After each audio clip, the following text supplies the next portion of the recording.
الحمد للہ رب العالمین والصلاة والسلام علی رسولہ الکریم۔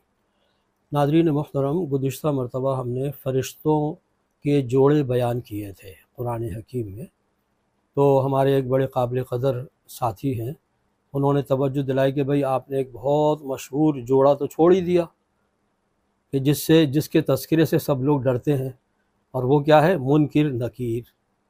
تو مجھے خوشی ہوئی کہ ہمارے ناظرین میں سے ایسے لوگ ہیں جو نہ صرف سنتے ہیں بلکہ غور و فکر بھی کرتے ہیں اور اچھے مشورے دیتے ہیں۔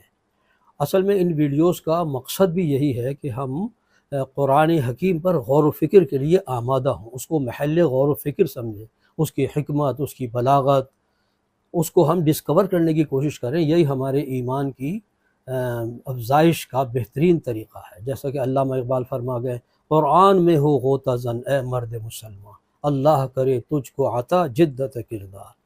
تو الحمدللہ خوشی ہوئی کہ جس مقصد کے لیے ہم نے یہ سلسلہ شروع کیا ہے اس کی طرف پیش رفت ہو رہی ہے۔ تو دیکھیے، یہ جو مشہور جوڑا ہے منکر نکیر کا، قرآن حکیم میں تو اس کا ذکر نہیں ہے، لیکن احادیث مبارکہ میں بکثرت اس کا ذکر ہے کہ جب انسان کو دفن کر دیا جاتا ہے تو دو فرشتے اس کی قبر میں آتے ہیں اور اس سے سوال جواب کرتے ہیں۔ میں ایک حوالہ بھی دے دیتا ہوں، سنن ترمذی میں ابواب الجنائز میں ابو ہریرہ رضی اللہ تعالی عنہ سے روایت ہے۔ اللہ کے نبی نے فرمایا کہ جب تم میں سے کسی کو دفن کیا جاتا ہے تو اس کے بعد دو فرشتے سیاہ اور نیلے رنگ کے اس کی قبر میں آتے ہیں اور اس سے سوال جواب کرتے ہیں۔ آگے تفصیل ہے پوری۔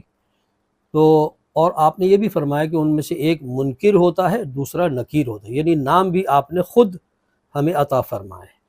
منکر کے معنی ہوتے ہیں انکار کرنے والا، نفی کرنے والا، اور نکیر تردید کرنے والا، نامنظور کرنے والا، ریجیکٹ کرنے والا۔ تو اس لیے ان کو منکر نکیر کہا جاتا ہے۔ اگر وہ صحیح جواب دیتا ہے تو وہ فرشتے اس کو بشارت دیتے ہیں، اس کی قبر کو وسیع کر دیتے ہیں اور اس سے کہتے ہیں کہ تم اطمینان سے سو جاؤ۔ اور اگر وہ منافق ہے یا بے عمل ہے تو وہ صحیح جواب نہیں دے پاتا، تو پھر اس زمین کو وہ کہتے ہیں کہ تم اس کے اوپر تنگ ہو جاؤ۔ زمین جو ہے وہ اس کے اوپر اتنی تنگ ہو جاتی ہے کہ اس کی پسلیاں ایک دوسرے کے اندر گھس جاتی ہیں، اور پھر جو ہے نا وہ عذاب جو ہے قیامت تک ہوتا رہتا ہے۔ تو یہ خبر دی ہے اللہ کے نبی صلی اللہ علیہ وسلم نے، اور وہاں لفظ آیا ہے ملکان، دو فرشتے، یعنی جوڑی۔ اللہ تعالیٰ نے ان کی ڈیوٹی لگائی ہے کہ وہ آتے ہیں۔ اور علماء کرام نے ایک بات یہ بھی فرمائی کہ یہ منکر نکیر جو ہیں وہ فاسق و فاجر کے حق میں تو منکر نکیر کہلاتے ہیں، لیکن جو نیک ہے، صالح ہے، متقی ہے، اس کے لیے یہ مبشر و بشیر کہلاتے ہیں۔ فرشتے وہی ہیں دو، لیکن منکر نکیر ہے فاسقین کے حق میں، اور مبشر و بشیر ہیں اہل ایمان کے حق میں۔ اللہ تعالی ہمیں بھی مبشر و بشیر سے ملاقات کروائے، منکر نکیر سے ہمارا واسطہ نہ پڑے، یہ دعا کرنی چاہیے۔ تو یہ بہت مشہور ایک جوڑا ہے اور یہ مس ہو گیا تھا۔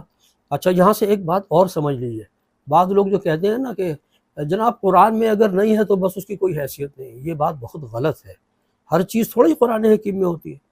اللہ کے نبی نے جب متعدد احادیث کے اندر ہمیں خبر دے دی ہے تو اب کیا ضرورت ہے انکار کرنے کی؟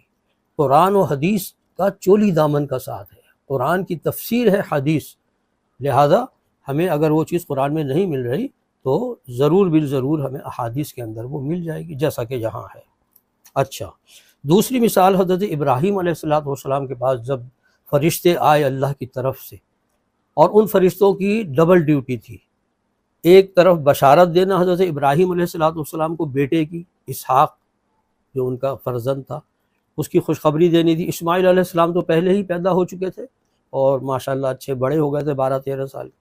پھر یہ واقعہ پیش آیا، تو ایک تو ان کو بشارت دینی تھی، نمبر 2 حضرت لوط علیہ السلام جو حضرت ابراہیم کے بھتیجے تھے، ان کے ساتھ ہی ہجرت کر کے عراق سے شام کی طرف آئے تھے، تو ان کی قوم جو تھی وہ بہت ہی شرمناک مرض میں مبتلا تھی، ہم جنس پرستی میں، تو اس پر وہ عذاب نازل کرنے آئے تھے۔ تو جب انہوں نے حضرت ابراہیم علیہ السلام کو بشارت دی اور یہ بتلایا کہ ہمارا ایک مشن اور بھی ہے آگے، تو وہ گھبرا گئے اور کچھ سفارش کرنے لگے، چونکہ بہت ہی حلیم الطبع تھے، تو انہوں نے فرمایا کہ نہیں، اس معاملے میں آپ ہم سے کوئی تعارض نہ کریں، یہ تو اٹل فیصلہ ہے، اللہ نے بھیجا اسی لیے ہمیں، اور آپ فکر نہیں کریں، ہم حضرت لوط اور ان کے گھر والوں کو بچا لیں گے، سوائے اس کی بیوی کے کہ جس نے نافرمانی کی، غداری کی اور مجرم قوم کو جو ہے خبریں دیتی ہے۔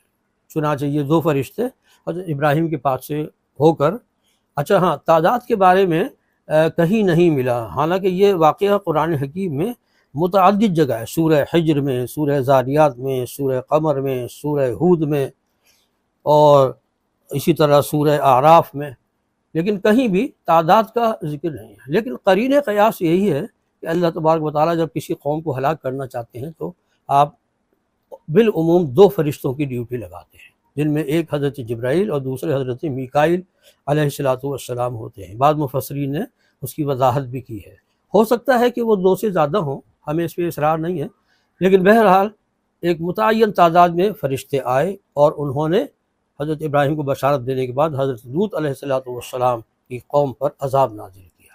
حضرت لوط بہت پریشان ہوئے کہ یہ کون ہیں، اجنبی لوگ آ گئے ہیں، ان کی وجہ سے کوئی پریشانی نہ ہو، لیکن الحمدللہ انہوں نے اطمینان دلایا کہ آپ پریشان نہ ہوں اور ہم جو ہے آپ کو بچا لیں گے۔ ایسا ہی ہوا، حضرت لوط علیہ السلام کو بچا لیا گیا، لیکن اللہ تعالیٰ نے کہا تھا کہ دیکھو پیچھے مڑ کے نہیں دیکھنا، تو ان کی بیوی نے پیچھے مڑ کے دیکھا، جیسے ہی اس نے پیچھے مڑ کے دیکھا پتھر ہی بن گئے اور رہ گئی پیچھے، اور حضرت لوط کا گھرانہ، ان کی بیٹیاں عذاب سے بچ کر چلی گئیں، اور بعد میں اس پہ اتنا شدید عذاب آیا کہ الامان و الحفیظ پوری بستی کو اٹھا کر آسمان تک لے جائے گا، اور وہاں سے اس کو پٹخا گیا اور پھر پتھروں کی بارش کی گئی۔ اندازہ کیجئے کہ اس جرم پر اللہ تعالیٰ کا کتنا غیظ و غضب ہے۔ افسوس کہ آج ہمارے معاشرے میں اس کو رائج کرنے کی کوشش کی جا رہی ہے، خوبصورت ناموں سے اس کو جو ہے نا فروغ دینے کی کوشش کی جا رہی ہے، اللہ کے عذاب سے ڈریں۔ یہ سارے واقعات اسی لیے ہے کہ ہم عبرت حاصل کریں۔ اللہ تبارک و تعالی ہمیں عمل کی توفیق عطا فرمائے۔ وآخر دعوانا ان الحمد للہ رب العالمین۔